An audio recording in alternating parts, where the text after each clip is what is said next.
Moray Verabotai, Shalom Uvracha, ce Shabbat, on lira Bezat Hashem, en Chutz La'ares, Parashat Be'alotcha, et en Israël, Parashat Shelach Lecha. On va prendre un point très intéressant et important de la fin de la Parashat Be'alotcha, et on essaiera de faire un petit lien sur Parashat Shelach Lecha. C'est marqué que Moshe et Aharon avaient fait une petite réflexion sur Moshe Rabbeinu. Kadosh Baruch Hu n'a pas apprécié leur réflexion et il leur a dit comment vous osez parler sur Moshe Rabbeinu. Hachem il a considéré ça comme si c'était du Lashon Hara et Myriam elle a été touchée par la lèpre. Et on sait que que Dieu nous préserve si quelqu'un il a la lèpre, donc il doit sortir donc du camp d'Israël. Il y a une procédure à faire que la Torah l'a racontée dans le passé et elle devait rester pendant une semaine écartée. Elle ne peut pas être dans l'assemblée avec le clan d'Israël.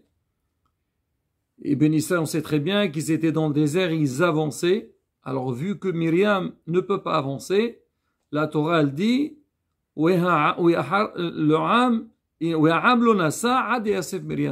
le peuple d'Israël, il n'a pas voyagé. Ils ont attendu jusqu'à que Myriam puisse les rejoindre.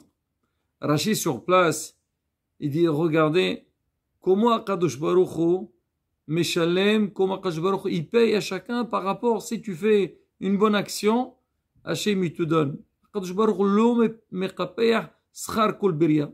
Faut pas beaucoup de fois, les gens, ils se posent des questions, Hachem, t'inquiète pas, Hachem il donne. Mais des fois, il faut ouvrir les yeux pour voir tout le bien qu'Hachem nous fait. Quoi qu'il arrive, et ici, c'est marqué que tout le clan d'Israël, donc il n'a pas avancé. Rachid, il dit, regardez, Myriam, elle, quand on a envoyé, on a mis Moshe Rabbeinu dans le berceau, parce que Paro, il avait fait une xéra, un décret, que tous les garçons juifs qui naissent, il faut les jeter dans le fleuve. Moshe Rabbeinu, il a été prématuré, il est né un peu en avance, il est resté 3 mois donc chez ses parents. Après, quand ils ont vu qu'ils ne pouvaient plus le garder, ils l'ont mis dans un berceau, ils l'ont mis dans le Nil. Et Myriam, elle s'était mise à côté du Nil pour voir ce qui va se passer avec Moshe Rabbeinu. Alors maintenant, on dit, puisque elle a attendu, alors le peuple d'Israël aussi, il a attendu, n'a pas avancé. Mida kenegid mida. Rachid dit, regardez, elle, combien de temps elle a attendu? Sha'ahat, un petit moment, jusqu'à que Bathia, la fille de Paro, donc elle a tiré le berceau de Moshe, et on connaît la suite. Dit, elle a attendu 1 heure de temps, un petit moment, et tout le clan d'Israël a attendu 1 semaine.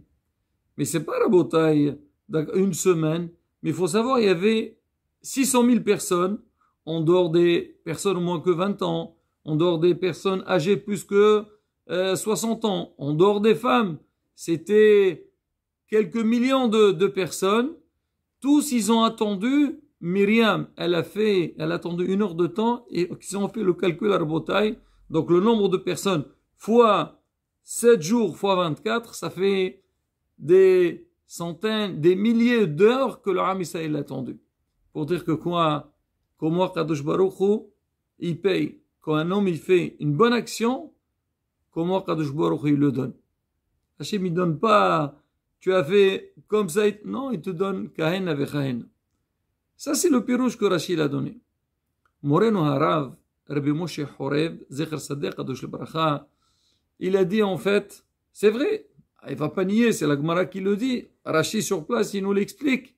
Mais il dit, il faut savoir aussi que Myriam, pourquoi tout le peuple d'Israël l'a attendu? Parce qu'elle aussi, elle a fait une action exceptionnelle dans le clan d'Israël. Et elle, on peut la considérer la mère de Am Israël. Comment la mère de Am Israël? On dit Sarah Imenu, la femme d'Avraham Avinu. Et Myriam, c'est quoi? Pareil, on sait très bien que quand Paro il avait fait la Xéra, il avait dit tout garçon qui naissent en Égypte, on doit le jeter dans le fleuve, et les filles, on les laisse. Parce qu'on lui a dit qu'il va avoir un juif qui va prendre sa place il va faire une révolution. Alors il a décrété sur tous les garçons. Alors son père, Amram, il a divorcé sa femme. Il a dit à quoi ça sert qu'on reste ensemble. De toute façon, les enfants qu'ils auront, Paro, il va les tuer. Alors comme Amram, il a divorcé sa femme, tout le monde l'a suivi. C'était un chef, c'était une personnalité importante dans le clan d'Israël. Alors ça fait que tous les couples, ils ont divorcé. Chacun, il est parti de son côté. Myriam, elle est partie voir son père. Elle lui dit, papa, mais toi, le décret que tu as fait, il est plus fort, il est plus dangereux que celui de Paro. Paro, il a fait l'exéra que sur les garçons. Et toi, tu as fait l'exéra sur les garçons et les filles. Qui dit qu'un couple, il va avoir un garçon, peut-être ils vont avoir des filles? C'est quoi cette exéra, papa? Le père, il a entendu donc le conseil de sa fille. Alors, il se remarie, il a repris sa femme. Et comme tout le clan d'Israël, ils ont vu que Amram, il a repris sa femme, aussi, ils ont fait la même chose. Et on dit que, la Torah dit que Moshe Rabbeinu, il est né suite à ce retour, à ce nouveau mariage de Amram avec sa femme. Mais il faut savoir, il n'y avait pas que Moshe Rabbeinu qui était né. Alors tout le clan d'Israël qui sont remariés à nouveau, ils ont eu des enfants. Et ça fait, on sait que Moshe Rabbeinu, il est né donc en Égypte. Quand il est sorti d'Égypte, il avait 80 ans. Ça fait que toutes les personnes à la sortie d'Égypte, alors qui sont sortis, qui avaient moins que 80 ans, ils sont nés grâce au conseil que Myriam elle avait donné à son père. Donc Rabotai, c'est pas rien. Donc tout le clan d'Israël présent, ils sentaient que c'est grâce à Myriam qu'ils sont présents, qu'ils sont sur terre. Et donc on comprend pourquoi Am Israël est attendu. Donc c'est normal, c'est un gros mérite parce que justement ils sont considérés comme ses enfants. Et là, Rabotai, de là on apprend quelque chose qui est très important. Am Israël, ils étaient dans un moment de désespoir total. Déjà, donc l'esclavage qui a commencé. Et à part ça, ils vont avoir des enfants, ils vont les tuer. Ils ont dit, allez, tout le monde était découragé. Tout le monde était déprimé. Mais Myriam, elle était intelligente. Elle a su donner de la force. Elle a renforcé le moral de son père. Papa, il faut pas se décourager. Toi, tu fais ton travail. Et après, Hachem, il complète. Qu'est-ce qu'on a vu? Alors, comme elle a dit, il y a eu des filles qui sont nées. Mais à part ça, hein, même les garçons qui sont nés, on les a pas tués. C'est marqué, les sages-femmes, elles étaient très intelligentes et elles ont su garder, protéger les enfants. Et les Égyptiens, ils n'ont pas su de leur naissance, ils ont vécu. Et ça, Rabotai, c'est un message très fort, très important pour nous dans la vie. C'est que, premièrement, pas eniouche par là. Il ne faut jamais se désespérer. Ah, on est face à un problème, on bloque. Ah non, c'est fini. Combien on le voit dans beaucoup de domaines dans la vie. Il y a des gens qui sont dans le coin, ils travaillent, alors ils voient qu'ils réussissent pas, ils disent ça y est. Ah, si j'ai pas réussi, je veux pas avancer. Il y a des fois dans l'éducation des enfants, il y a des parents, ils se désespèrent, ils disent, ah, je sais, cet enfant-là, il va pas réussir. Qui te dit? C'est vrai, à l'état actuel, ça avance pas. Mais déjà, regarde pourquoi ça avance pas. Et peut-être tu fais le maximum. Peut-être c'est pas la meilleure méthode qu'il faut utiliser. Peut-être tu as besoin d'un conseil. Peut-être il faut avoir plus de patience. Il faut toujours avoir de l'espoir. Même des fois dans l'étude de la Torah, il y a des gens, ils étudient, ils voient qu'ils n'arrivent pas. Ah, ils se découragent, ils disent bon, je lâche, je fais autre chose. Qui te dit? Fais un effort. C'est marqué, les fonds de Tsaragra, ils voient les efforts que tu fais et tu vas voir comment tu vas arriver. Pareil aussi, on voit pour les mariages, combien on voit des jeunes garçons et des jeunes filles. Alors ils essayent, ils trouvent pas donc leur chidour. Alors ils essayent, je sais ça, j'ai tout essayé. Tu as tout essayé, c'est fort. Tu n'as pas tout essayé. Il y a encore. Mais est-ce que tu as fait une bonne recherche? Est-ce que toi-même, tous les cas qu'on t'a donnés, les propositions, est-ce que vraiment tu étais intelligent pour savoir si ce qu'il faut pour toi ou pas? Et ainsi de suite, Rabotai. Quand il y a un échec, il faut pas voir que l'échec. L'échec, c'est vrai, c'est un résultat. Mais il faut voir pourquoi il y a eu cet échec-là. Et si on connaît la vraie raison, on essaye de travailler sur cette raison. Si on n'a pas eu les bonnes opportunités, on essaye de chercher les bonnes opportunités, et ainsi de suite. Mais dans la vie, il faut jamais se désespérer. Voilà Myriam. Ce qu'il a fait Amram, tout le monde pensait que c'est vrai. Il fallait divorcer, ça sert à rien d'avoir des enfants. Hasbi shalom.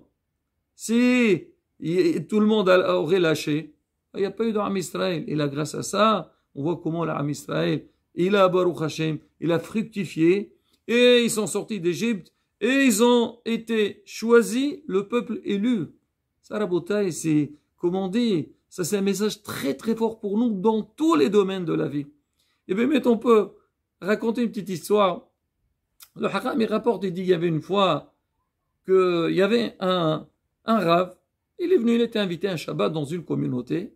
C'était Shabbat. Et on sait que Shabbat, il y a beaucoup de melachot, beaucoup d'halachot, il faut les connaître. Même si on a des notions sur les lois de Shabbat, mais il faut savoir, il y a énormément de cas. Il faut vraiment bien étudier ça. Et il a vu les gens à la synagogue. Alors, ils essayaient de bien faire, mais ils se trompaient.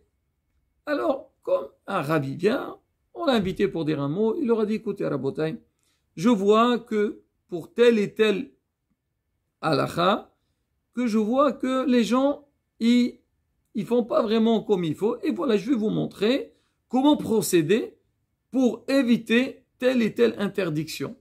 Les gens, ils ont écouté ces paroles, c'était très agréable, il a su transmettre aussi le message. Ils ont dit quoi? Déjà, pour ce petit détail-là, on se trompe. Alors, à plus forte raison qu'il y a énormément de règles sur Shabbat qu'on ne les connaît pas. Et il faut qu'on s'investisse et qu'on commence à étudier. Et sur le champ, ils ont décidé d'amener un Talmid Chacham ou le Rav de la communauté. Tous les Shabbats, il fait un cours sur les lois de Shabbat. Il y a énormément de règles à connaître. Et Baruch Hashem, depuis tout le monde venait, parce que tout le monde a compris qu'ils ont fait une faute. Et Baruch Hashem, donc tout le monde a commencé à s'intéresser et ils ont eu une armée de connaissances par rapport à ce Shabbat. Et par rapport à ces halachot. Et on sait, les Shabbats toujours, il y a des nouveaux qui arrivent. Alors les gens qui viennent, ils disent, maintenant, il y a un cours pour toute la communauté sur halachot Shabbat. Alors les invités qui sont arrivés, quand ils sont rentrés dans leur communauté, ils ont dit, on était dans telle et telle synagogue, on a vu comment ils faisaient un cours sur halachot Shabbat, vraiment c'est très bénéfique, on a vu comment les gens ils discutaient sur ces halachot. Pourquoi si on n'organise pas? Ils ont instauré. Pareil, comme on dit, de fil à aiguille, et Baruch Hashem, beaucoup de personnes, ils ont vu cette nouvelle donc attitude qu'ils ont mis sur place, et aussi chacun il a souhaité à faire, ils ont demandé à leur Rav. Rabotai, une fois, un grand Rav, il a entendu ce qu'il faisait, lui aussi ça lui a plu, et il a transmis. Rabotai, si on regarde un petit peu, les gens c'est vrai, ils ont fait une petite faute, il a suffi que le Rav, donc l'invité qui est venu, a fait une proposition et quel bien ça a donné. Moi, Rabotai, parlons de ça, c'est vrai qu'il faut organiser des cours sur Shabbat, c'est marqué à la Chod Shabbat, c'est très important. Le Haït Haïm, il dit, celui qui n'étudie pas à la Chod Shabbat, le Aleno, qui ma'at, il respecte pas Shabbat. Il faut étudier. Mais Rabotai, moi aussi, si j'ai quelque chose à dire, c'est Rabotai, instaurer dans les synagogues les lois du respect de la synagogue. C'est vrai, on vient le Shabbat et la semaine, on prend de notre temps pour venir prier, pour faire des efforts. Et une fois qu'on est dedans, on va dire on ne connaît pas. C'est-à-dire quoi? Qu'est-ce qu'il est interdit, qu'est-ce qu'il est permis? Et ça c'est important. Deux petites halachot ou un cours spécialement pour ce respect de la synagogue, on verra bien ça, Shem Rabotai. Ça donne le goût de vouloir étudier. On l'a vu. Des fois on prend un thème pour l'étudier. Les gens disent, c'est très intéressant ça. Ils vont dans un cours, ça c'est très intéressant. Pour dire que quoi? Il faut apprendre. Et là, la seule chose, c'est encourager. On a vu comment Myriam, elle a encouragé son père. Et qu'est-ce que ça a donné? Et Hachem lui a donné. Et là, nous aussi, Bezat Hachem, qu'Hachem nous donne cette hachma, cette sagesse, de comprendre et de vouloir arriver et avancer dans Abd Hachem. Et Hachem, il nous donnera toutes les brachot. Amen, Ken Yarason.